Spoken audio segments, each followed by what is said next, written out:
Bismillah, Assalamualaikum warahmatullahi wabarakatuh. Innal hamdalillah nahmaduhu wa nasta'inuhu wa nastaghfiruh wa na'udzu billahi min shururi anfusina wa sayyiati a'malina. Man yahdihillahu fala mudilla lahu wa man yudlil fala hadiyalah. Ashhadu an la ilaha illallah wahdahu la syarika lah wa ashhadu anna Muhammadan abduhu wa rasuluh. Ya ayyuhalladzina amanu taqullaha haqqa tuqatih wa la tamutunna illa wa antum muslimun. Amma ba'd, fa inna asdaqal hadithi kitabullah wa khairal hadi Muhammadin sallallahu alaihi wasallam wa syarrul umuri muhdatsatuha fa inna kulla muhdatsatin bid'ah wa kulla bid'atin dhalalah wa kulla dhalalatin finnar. Ma'asyiral muslimin rahimani wa rahimakumullah. Kita lanjutkan pelajaran kita di dalam mengkaji dan membaca risalah yang ditulis oleh Syekh Dr. Mahmud Al-Misri hafizahullah ta'ala, yang beliau beri judul Al-Fiqhul Muyassar lil Mar'atil Muslimah. Kaum muslimat rahimani wa rahimakumullah.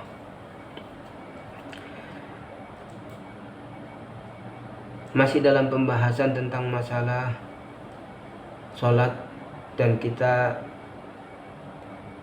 akan membahas tentang masalah kewajiban sholat, yakni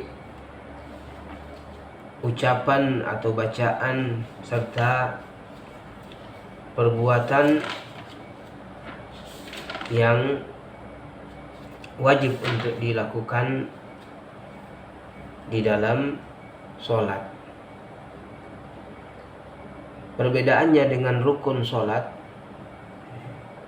Kalau rukun kita sudah sebutkan kemarin bahwa kalau ditinggalkan sengaja atau tidak sengaja maka ini membatalkan sholat. Adapun masalah kewajiban sholat adalah bacaan atau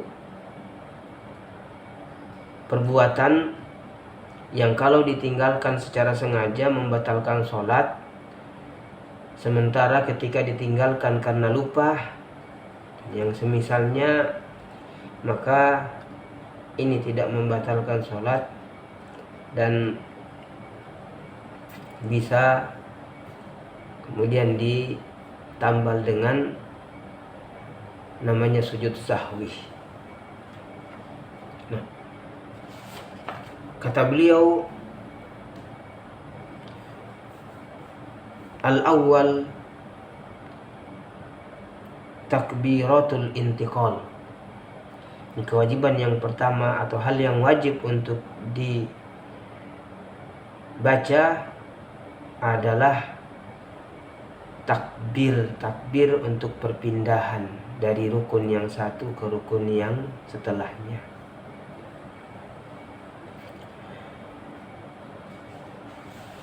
Semua takbir kecuali takbiratul ihram. Kalau takbiratul ihram masuk dalam rukun. Adapun selainnya itu maka hukumnya wajib. Ini berdasarkan hadisnya Abdullah bin Mas'ud radhiyallahu anhu. Beliau mengatakan, ra'aitun nabiyya sallallahu alaihi wasallam yukabbiru fi kulli raf'in wa khafdin wa qiyamin wa qu'udin. Hadis diriwayatkan oleh Al-Imam An-Nasa'i rahimahullahu ta'ala. Abdullah bin Mas'ud radhiyallahu anhu mengatakan, aku telah melihat Nabi sallallahu alaihi wasallam bertakbir pada setiap beliau bangkit dan mengangkat dan merunduk. dan setiap kali beliau bangun dan duduk. Hal ini dilakukan oleh Nabi Shallallahu Alaihi Wasallam terus menerus, ya, sehingga para ulama mengatakan bahwa takbir perpindahan dari rukun yang satu ke rukun yang berikutnya ini adalah merupakan hal yang diperintahkan untuk dilakukan. Ini hukumnya wajib karena Nabi Shallallahu Alaihi Wasallam bersabda, "Shallu kama ra'aitumuni usolli." Salatlah kalian sebagaimana kalian menyaksikan aku salat. Nah, ini yang pertama jamaah sekalian. Kewajiban yang kedua kata Syekh Mahmud Al-Misri As-Sani, qaulu sami Allahu liman hamidah Rabbana walakal hamdu. Jadi bacaan sami Allahu liman hamidah kata beliau lil imami wal munfarid, untuk imam dan untuk orang yang sholat sendiri. Bagaimana dengan makmum? Kalau melihat dari zahir apa yang dinukilkan oleh penulis risalah ini, maka beliau di antara yang berpendapat bahwa untuk makmum tidak wajib.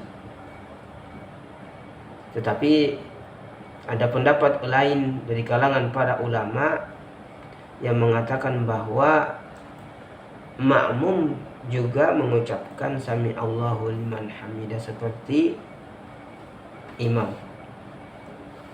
Nah, sekali lagi bahwa penulis risalah ini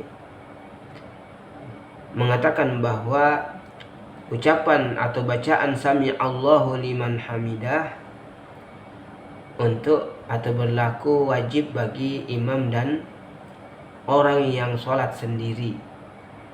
Adapun orang yang menjadi makmum maka tidak diwajibkan.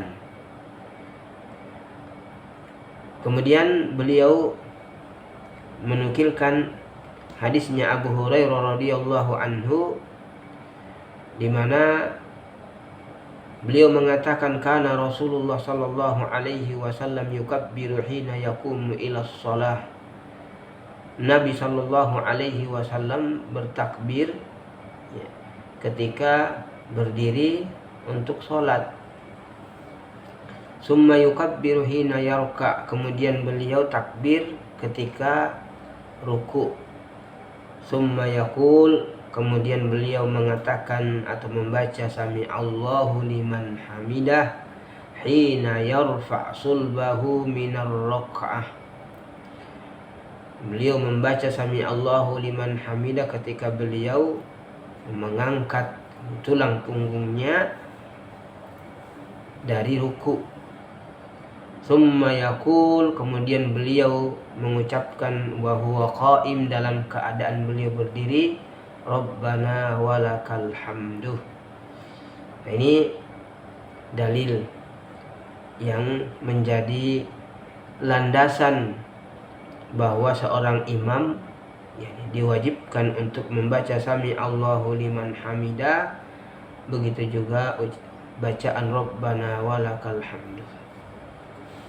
Nah, Rabbana walakal hamdu kata beliau hanya ini berlaku untuk makmum saja. Ya. Kata beliau berlaku wajib bagi makmum saja. Imam boleh, kemudian orang yang sholat sendiri pun juga boleh. Karena beliau mengatakan bahwasanya di hadis Abu Musa Al-Asy'ari radhiyallahu anhu, Dalam riwayat yang lain di situ disebutkan wa idza qala sami Allahu liman hamida, apa beliau membaca sami Allahu liman hamida, faqalu rabbana lakal hamdu, maka mereka membaca Rabb, yakni para makmum. Ketika Nabi mengucapkan Rabbana sami Allahu liman hamida, para sahabat yang sholat di belakang Nabi sebagai makmum, mereka membaca Rabbana lakal hamdu. Di riwayat yang lain, Rasulullah Shallallahu Alaihi Wasallam juga bersabda, idza qala al-imamu sami Allahu liman hamida, kalau imam membaca sami Allahu liman hamida, faqulu Allahumma rabbana lakal hamdu, maka bacalah oleh kalian Allahumma rabbana lakal hamdu. Jadi ini yang menjadi dasar atau yang dijadikan oleh Syekh Mahmud Al-Misri sebagai dasar, mengatakan bahwasanya bagi makmum hanya diwajibkan untuk membaca Rabbana walakal hamdu, dan tidak diwajibkan membaca sami Allahu liman hamidah.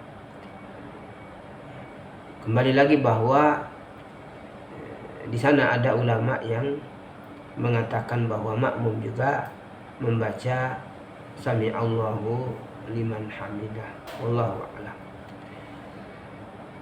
Nah, ini kewajiban yang kedua. Hal yang wajib atau hal yang ketiga yang wajib untuk dibaca ketika kita sholat adalah, kata beliau, at-tasbihu fir ruku'i was sujud. Baca tasbih ketika dalam ruku dan sujud. Berdasarkan hadisnya Uqbah bin Amir radhiyallahu anhu, di mana di situ beliau mengatakan, lamma nazalat fasabbih bismi rabbikal azim, ketika turun ayat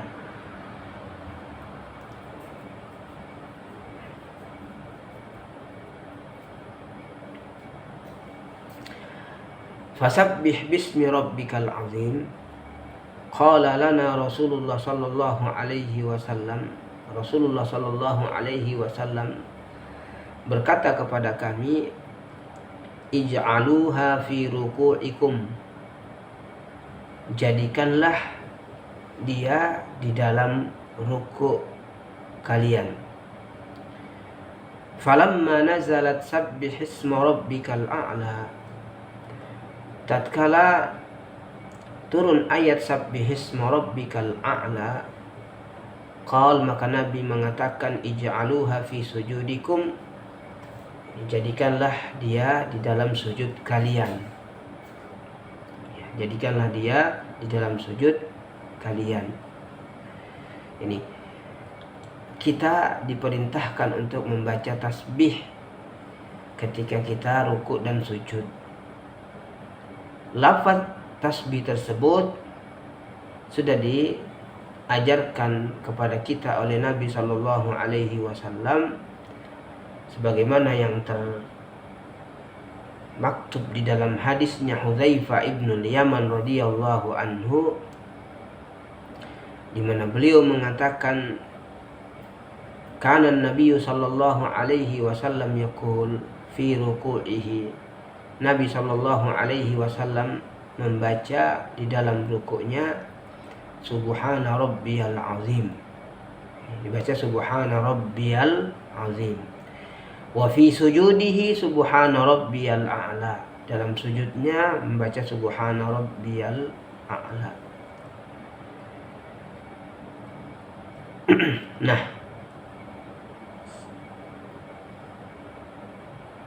dan disunnahkan untuk membacanya 3 kali. Jadi kalaupun membaca 1 kali maka itu juga sudah cukup.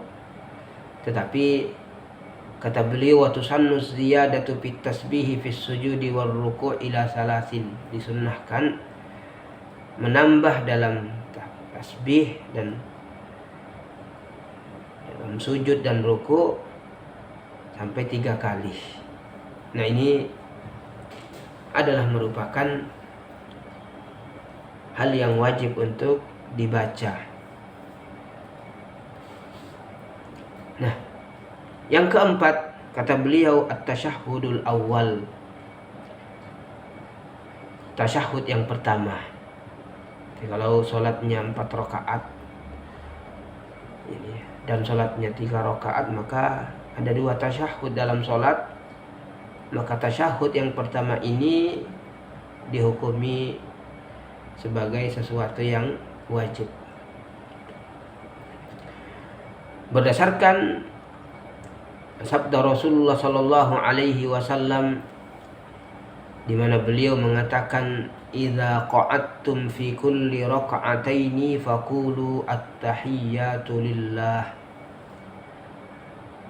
Apabila kalian duduk pada setiap 2 rakaat, maka bacalah at-tahiyyatu lillah wassalawatu, dan seterusnya sampai kepada tasyahud atau bacaan tasyahud.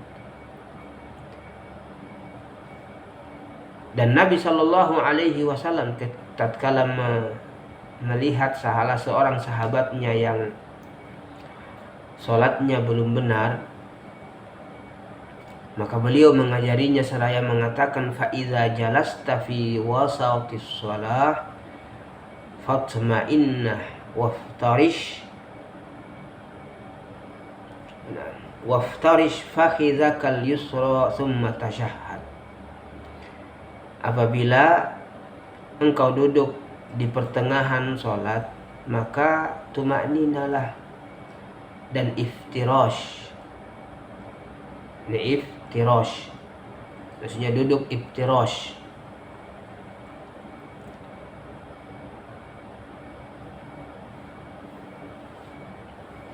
Kemudian tasyahud.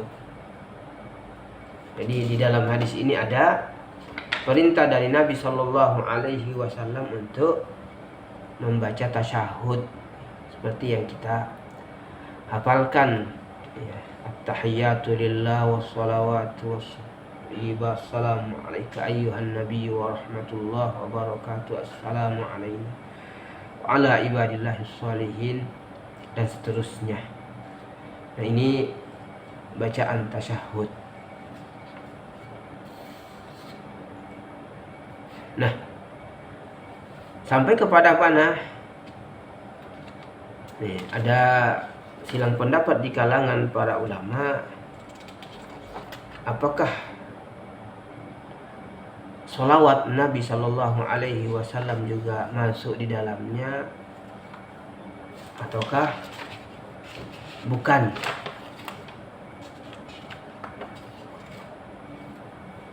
Ini ada silang pendapat di kalangan para ulama dalam masalah ini.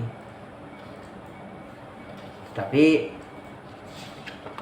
seperti yang dipilih oleh Syekh Nasiruddin Al-Albani rahimahullahu ta'ala, bahwa dalam tasyahud awal juga membaca sholawat, bukan hanya pada tasyahud, bukan hanya pada tasyahud akhir, karena tidak ada dalil yang memisahkan antara keduanya.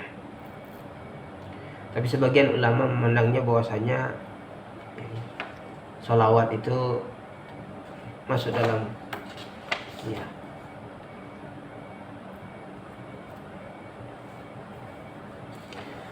sunnah-sunnah sholat.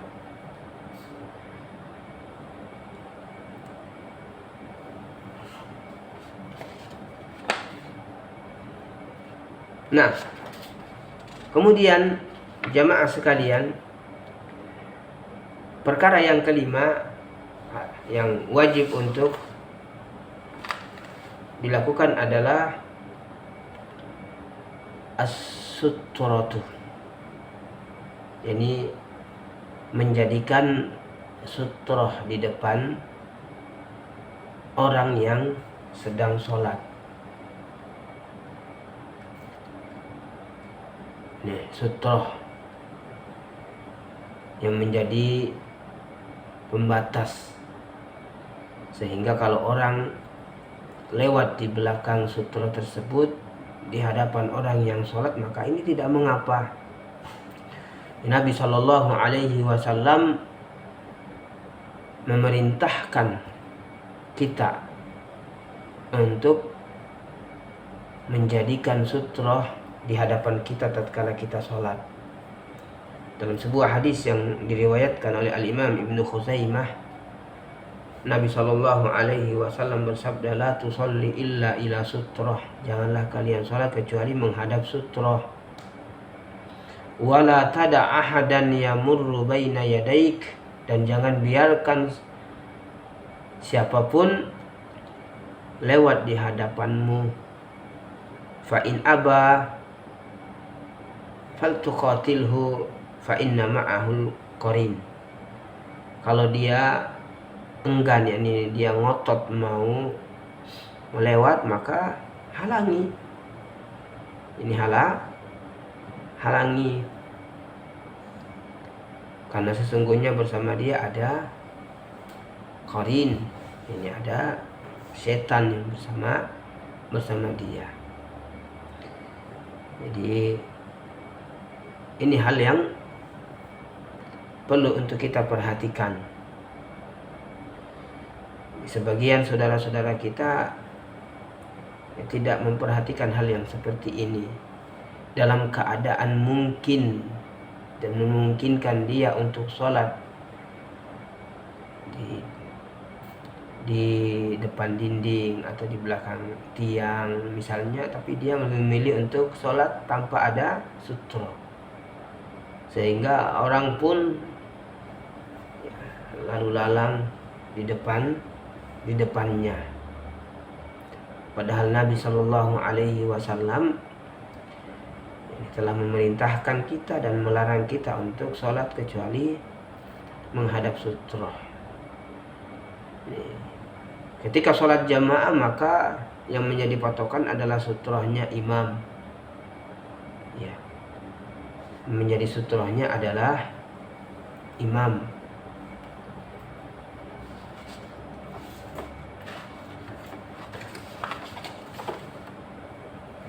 Nah, inilah beberapa hal-hal yang wajib untuk kita lakukan dalam sholat kita. Berikutnya jemaah sekalian adalah berkenaan tentang masalah sunnah-sunnah di dalam sholat. Dan sunnah-sunnah di dalam sholat ini terbagi menjadi dua. Ada yang bentuknya ucapan dan ada yang bentuknya perbuatan. Nah, yang pertama, sunnah-sunnah yang berkaitan tentang masalah ucapan atau bacaan. Kata beliau, al-awwal du'aul istiftah. Doa istiftah. Menurut beliau bahwa membaca doa iftitah ini hukumnya sunnah dan dibaca di antara takbiratul ihram dan bacaan surat Al-Fatihah. Sebagian ulama mengatakan bahwasanya doa iftitah ini hukumnya wajib. Kalau kita melihat tarjih dari penulis kitab Al-Fiqhu atau Fiqhu Sunnah, Syekh Abu Malik, beliau menguatkan pendapat yang mengatakan bahwasanya doa iftitah ini hukumnya wajib.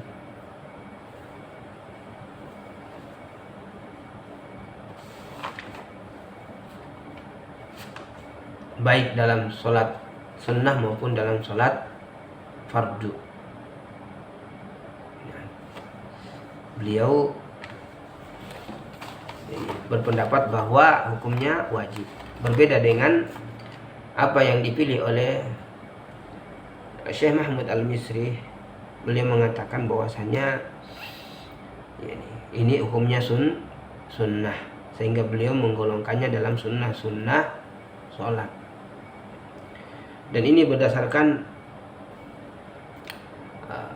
hadisnya Abu Hurairah radhiyallahu anhu, di mana beliau mengatakan, kana Nabi sallallahu alaihi wasallam idza kabbara lis-salati sakata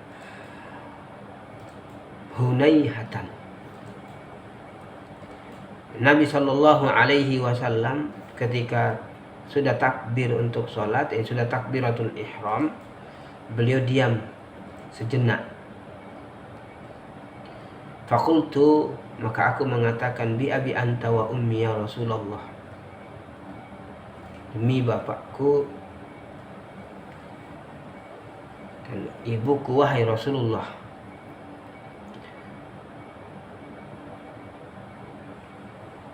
Ara'aita sukutaka bainat takbiri wal qira'ah ma taqul. Bagaimana dengan diammu antara takbir dan bacaan? Ini baca surat Al-Fatihah. Apa yang engkau baca? Nih. Abu Hurairah melihat Nabi dalam sholatnya itu terdiam sejenak setelah takbir sebelum membaca Al-Fatihah. Maka beliau bertanya, apa yang engkau baca? Maka Nabi mengatakan, aqul Allahumma ba'id baini wa baina khotoyaya kama ba'adta bainal masyriqi wal maghrib. Allahumma naqqini min khotoyaya kama yunaqqas thawbul abyadu binad danas. Allahumma ghsilni min khotoyaya bil ma'i was salji wal barad. Ini doa iftitah. Nah, kata beliau, aku membaca doa ini. Aku membaca doa ini. Di riwayat yang lain, riwayatnya Umar ibn Khattab radhiyallahu an, bahwasanya beliau Umar ibn Khattab biasa membaca setelah takbiratul ihram, subhanakallahumma wa bihamdika wa tabarakasmuka wa ta'ala jadduka wa la ilaha ghairuk. Jadi doa iftitah ini bukan cuma satu, ada yang panjang, ada yang pendek. Tinggal kita milih dan lihat kondisi kita ketika kita sholat. Kita jadi makmum misalnya, kita tahu bahwa imam yang mengimami ini terkadang cepat, maka cari yang pendek. Subhanakallahumma wa bihamdika tabarakasmuka wa ta'ala jadduka wa la ilaha ghairuk. Kalau kita baca yang panjang, maka mungkin gak selesai dia sudah membaca surat Al-Fatihah. Nah, ini kita disunnahkan. Kalau kita waktu kita longgar, kita sholat sendiri misalnya, baca yang panjang. Yang pertama tadi, Allahumma ba'id baini wa baina khotoyaya, dan seterusnya. Sunnah yang kedua, kata beliau, al-isti'adzah, yakni membaca isti'adzah. Jadi hukumnya sunnah. Dan ini berdasarkan firman Allah Subhanahu wa taala, fa idza qara'tal Qur'an fasta'idz billahi minasyaitonir rajim. Jika engkau membaca Al-Qur'an, maka berlindunglah pada Allah dari syaitan yang terkutuk. Abu Sa'id Al-Khudri radhiyallahu anhu juga meriwayatkan hadis, beliau mengatakan, kana Nabi sallallahu alaihi wasallam idza qama ila sholati istaftaha thumma yaqul a'udzu billahi as-sami'il 'alim minasy syaithanir rajim min hamzihi wa nafthihi wa nafthihi. Nabi sallallahu alaihi wasallam apabila berdiri untuk sholat, beliau ini membuka sholatnya, ini membaca doa istiftah, kemudian beliau membaca a'udzu billahi samiil alim minasy syaithanir rajim min hamzihi wa nafthihi wa nafthihi.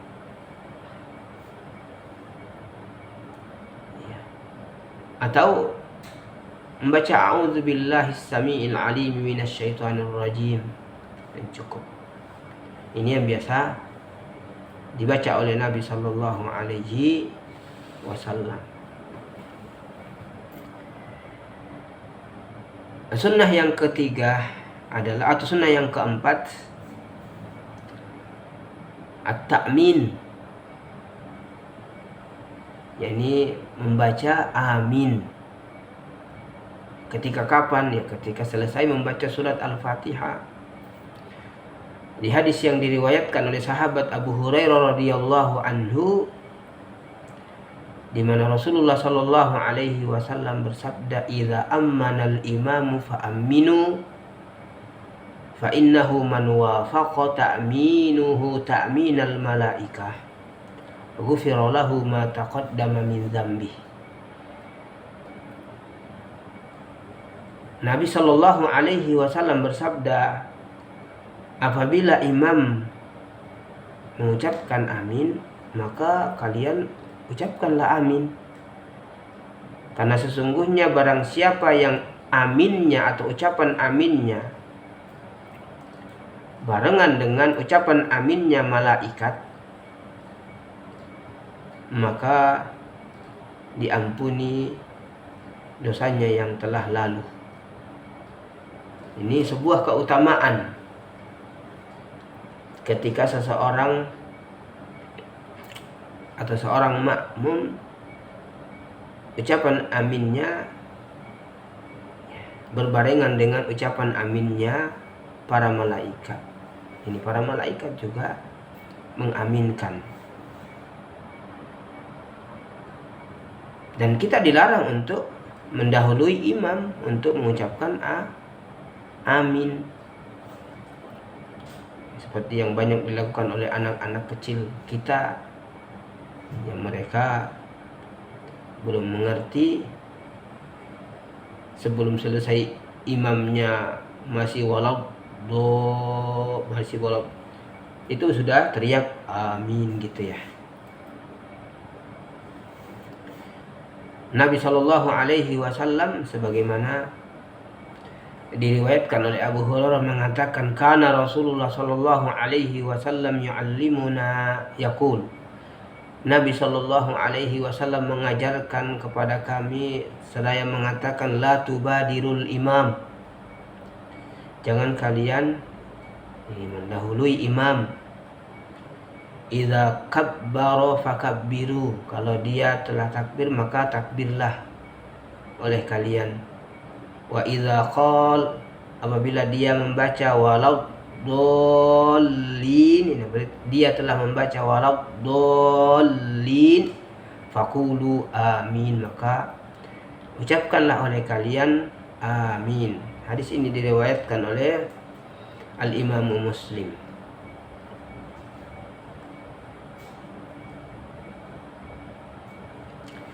Jadi diperhatikan, jangan sampai kita mendahului aminnya di imam, atau jangan sampai membaca amin sebelum imam selesai membaca walau dolin. Nah, dan sebagaimana yang kita sebutkan tadi bahwa orang yang aminnya atau ucapan aminnya barengan dengan ucapan aminnya malaikat, maka ada keutamaan yang dia dapatkan, yaitu pengampunan dosa. Oleh karena itulah orang-orang Yahudi itu hasad, tidak senang kepada kaum muslimin. Iya, hasad karena kaum muslimin mereka memiliki Assalamualaikum. Hasad karena mereka membaca amin di dalam sholat mereka. Nah, yang berikutnya, yang kelima atau sunnah yang kelima, al-qira'atu ba'dal Fatihah, membaca Al-Quran setelah membaca surat Al-Fatihah. Ini bacaan surat-surat yang lain setelah membaca surat Al-Fatihah. Ini juga hukumnya sunnah. Kata beliau, yusannu qira'atu suratin ba'dal Fatihah fi raka'atainil ulayaini min kulli shalah. Jadi disunnahkan membaca surat setelah surat Al-Fatihah pada 2 rakaat yang pertama pada setiap sholat. Jadi kalau ada orang sholat hanya baca surat Al-Fatihah kemudian langsung ruku, maka sholatnya sah, karena dia tidak meninggalkan sesuatu yang wajib. Abu Qatadah radhiyallahu anhu meriwayatkan bahwa Nabi sallallahu alaihi wasallam kana yaqra'u fil raka'atainil ulayaini minadh dhuhri wal 'ashri bi Fatihatil kitab wa surah. Nabi sallallahu alaihi wasallam, bahwasanya Nabi sallallahu alaihi wasallam membaca pada 2 rakaat yang pertama dari sholat duhur dan sholat asar surat Al-Fatihah dan surat yang lain. Wa yusmi'unal ayata ahyanan, dan terkadang beliau memperdengarkan bacaan ayatnya. Wa yaqra'u fi rak'atainil ukhrayaini bi Fatihatil kitab, dan beliau membaca pada 2 rakaat yang terakhir surat Al-Fatihah. Jadi di rakaat yang ketiga dan keempat pada sholat zuhur dan asar beliau tidak membaca surat lagi, dia membaca surat Al-Fatihah saja. Adapun rakaat yang pertama dan kedua maka beliau membaca. Dari mana para sahabat tahu seperti Abu Qatadah? Ya, karena beliau terkadang memperdengarkan bacaannya pada sholat tersebut. Sunnah yang berikutnya yang keenam jamaah sekalian, kata beliau, az-zikru fir ruku'i bima ya'ti. Ya.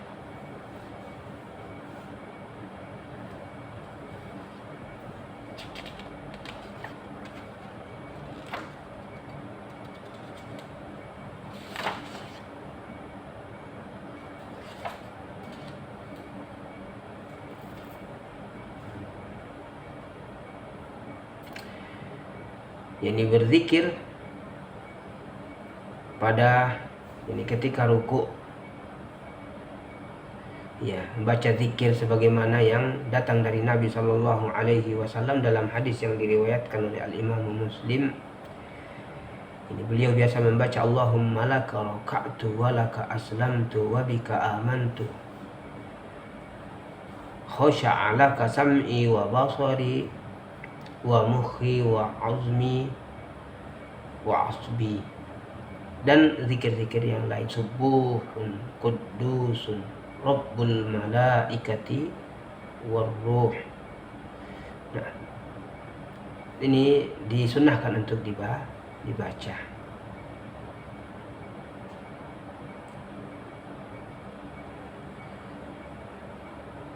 Itu tentunya setelah subhana rabbiyal, subhana rabbiyal azim. Kalau subhana rabbiyal azim kita sudah lewat tadi, bahwasanya ini merupakan sesuatu yang wajib untuk dibaca di dalam sholat. Tambahan daripada bacaan tersebut yang biasa dibaca oleh Nabi ini yang dihukumi sunnah. Kemudian kata beliau yang keenam, as-sadis az-zikru ba'dal qiyami minar ruku'i wa ba'da rabbana lakal hamdu. Nah, bima ya'ti. Zikir setelah berdiri dari ruku, ini setelah bangkit dari ruku, setelah membaca bacaan rabbana lakal hamdu. Apa zikirnya? Banyak zikir-zikir yang biasa dibaca oleh Nabi Sallallahu Alaihi Wasallam. Di situ disebutkan Allahumma rabbana lakal hamdu mil'us samawati wa mil'ul ard wa mil'u ma syi'ta min syai'in ba'du rabbana walakal hamdu hamdan katsiran thayyiban mubarakan fih. Ini juga merupakan tambahan yang hukumnya sunnah untuk dibaca. Tentunya setelah sami Allahu liman hamidah rabbana walakal hamdu. Nah, berikutnya yakni az-zikru fis sujudi bima ya'ti. Zikir di dalam sujud dengan apa-apa yang diajarkan oleh Nabi sallallahu alaihi wasallam. Ini zikir, bukan membaca ayat Al-Qur'an, tapi zikir. Tentunya setelah membaca subhana rabbiyal a'la. Kalau subhana rabbiyal a'la masuk dalam ini kewajiban sholat.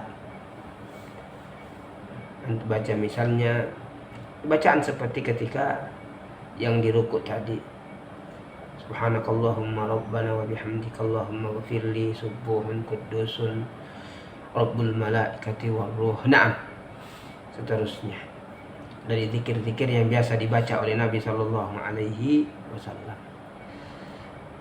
Yang berikutnya yang ke-9, ad-du'a baina sajdataini bima ya'tini. Berdoa di antara dua sujud. Berdoa di antara dua sujud.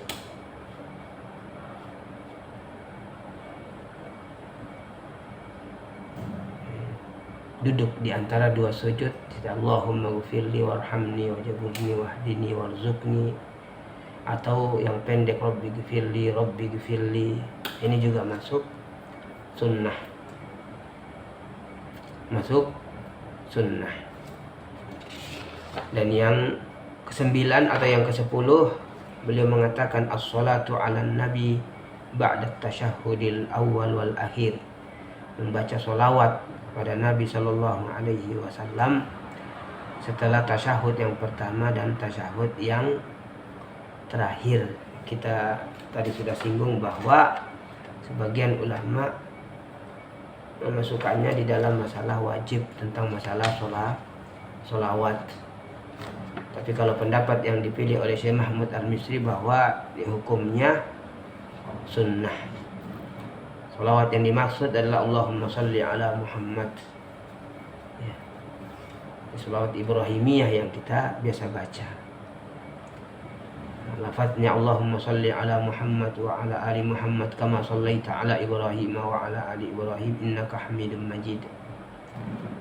Allahumma barik ala Muhammad wa ala ali Muhammad kama barakta ala Ibrahim wa ala ali Ibrahim innaka Hamidum Majid.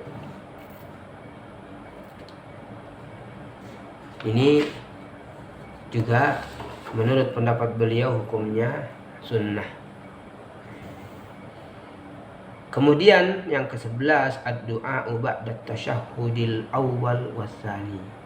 Doa setelah tasyahud yang pertama dan tasyahud yang kedua. Ini kalau tasyahud yang kedua berarti sebelum salam.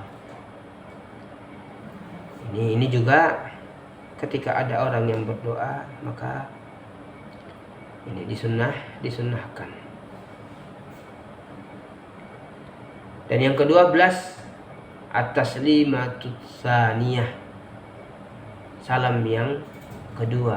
Kita sudah sebutkan pada pembahasan rukun sholat bahwa ulama silang pendapat tentang salam yang kedua. Salam yang pertama bagian daripada rukun. Tapi salam yang kedua ini yang diperselisihkan oleh para ulama. Salam yang ke kiri.